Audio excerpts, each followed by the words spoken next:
Барилга хот байгуулалтын ажил жил ирэх бүр нэмэгдэж байгаа манай улсын хувьд ихэнх барилгын материалаа гаднаас татдаг. Энэ дундаа улсын цементийн жилийн хэрэглээ 1.5 сая тонн байдаг байна.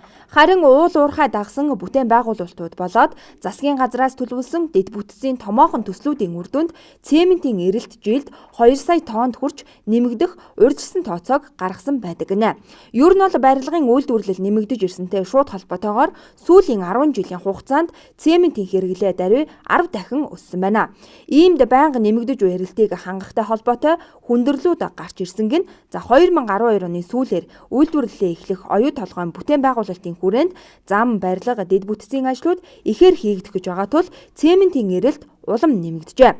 Сүүлийн 10 жилийн хугацааг харахад 2001 оноос хойш цементийн худалдаа жилд дунджаар 35-аас дээш хувиар, харин сүүлийн 5 жилд үнэ нь дунджаар 3 дахин өссөн байх юм а. Энэ нөхцөлд манай улсын дотоодын цементийн үйлдвэрлэл нэмэгдэж буй эрэлтийг хангах төвшөнд хүрээгүй нь харамсалтай.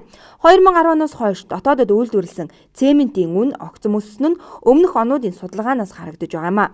Тэгвэл импортоор орж ирж буй цемент энэхүү үнийн өсөлтийн зөвхөн тал хувийг саармагжуулж чадсан байна. Учир нь албан бус тооцоогоор нийт импортын цементийн 90%-ийг Хятад улсаас авдаг өгөөд Хятад улс өөрөө дотоодын цементийн эрэлтээ хангахад хүндрэлтэй тулгараад байгаа гинэ.